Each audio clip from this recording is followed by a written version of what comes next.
السلام عليكم ورحمة الله وبركاته.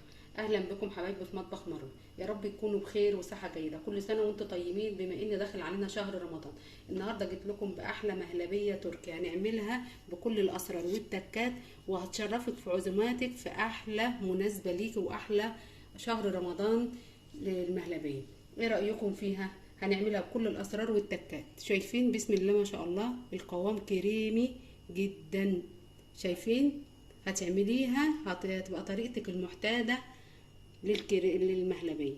ايه رأيكم؟ يلا يا حبايبي نقول بسم الله ونصلي على رسول الله ونقول المقادير وبعدها نقول الطريقة. ده معايا كيلو من الحليب من عند اللبان ماشي، من عند المعلب ماشي، مش مشكلة، اي المتاح عندك موجود. نص كوب من السكر، نص كوب يا دوبك على قد ايه، على قد اللبن، هيبقى الحقيقة مظبوط. لو عايزة تكتري كتري. ومعلقتين من نشا واربع معالق من الدقيق. دي مكوناتنا بسيطة وسهلة جدا. هنضيف السكر وهنضيف كل المكونات بتاعتنا دي، هنضربها على البارد قبل ما نرفعهم على النار. هنضربهم على البارد وهندوب كل النشا والدقيق والسكر، واول ما يدوب معانا هنرفعه على النار. الدقيق هيبقى ليه طعم في اللبن، لا خليكم معايا وانتوا خطوه بخطوه هتشوفوا الدقيق. انا ما خليش المهلبيه ولا ليها طعم دقيق ولا اي حاجه. هتعملوا المهلبيه دي هتطلع معاكم ناجحه جميله جدا روعه.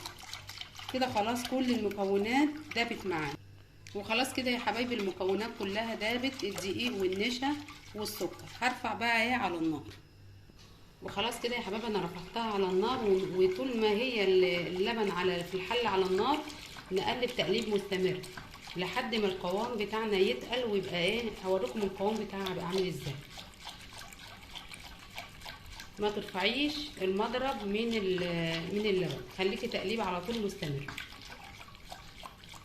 كده يا حبايبي بصوا القوام بدأ يتقل ويبقى جميل جدا. هعمل ايه بقى؟ انا مش هنرفعها من على النار، هنسيبها لحد ايه ما تغلي. هتلقى فقاعات كده طلعت عشان الدقيق يستوي، عشان الدقيق ما يبقاش فيه ايه طعم المهلبيه. لازما المهلبيه تغلي كده دقيقه او اتنين عشان الدقيق اللي انا حطاه. وهفضل برضو تقليب مستمر. شايفين هي بدأت اهي. بصوا شايفين الفقاعات دي؟ هي كده دقيقه واحده. الناس اللي مستغربه انا بحط دقيق، خلاص كده الدقيق راح من المهلبيه.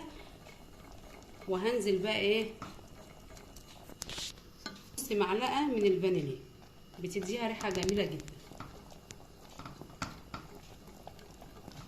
خلاص بصوا هنزل بقى بمكعب الزبده كده. سيبيها دقيقه ولا اتنين تعمل كده، وهنزل بمكعب الزبده وارفعها من على النار. مكعب الزبده صح يا حبايبي، لان المهلبيه ايه سخنه وانا رفعتها من على النار خلاص. يلا نعمل الخطوه الاساسيه للمهلبيه التركي. خطوه للمهلبيه، هنزل في بوله بالمهلبيه بتاعتنا. شايفين القوام بتاعها عامل ازاي؟ بسم الله ما شاء الله. وهي سخنه كده هقول لكم الخطوه اللي هنعملها. انا معايا باكت من كريم شانتيه، انا مفضيه هنا. اي شركه انت حباها حطيه على طول واضربيه بالمضرب. دي خطوه اساسيه للمهلبيه التركي. وهضرب كله ده على السخن بقى.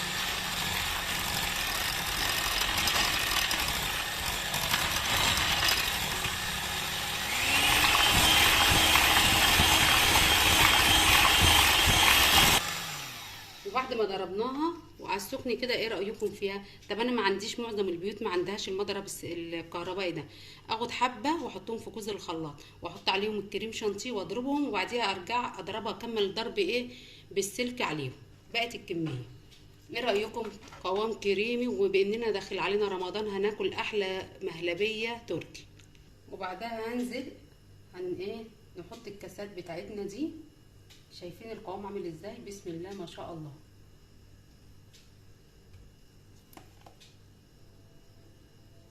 اعمليها بالطريقه دي هتطلع معاكي جميله جدا.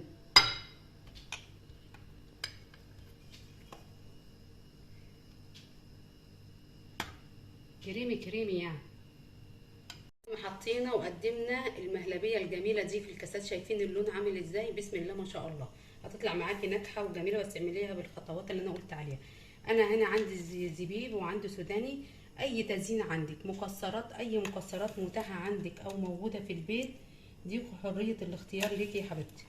عايزاها ساده ما تحطلهاش مكسرات خالص، خلاص. ايه رايكم فيها؟ وبعديها نحطها في التلاجة وقدميها، هتشرفك في عزوماتك في رمضان، بما ان رمضان داخل علينا، كل سنه وانتم طيبين.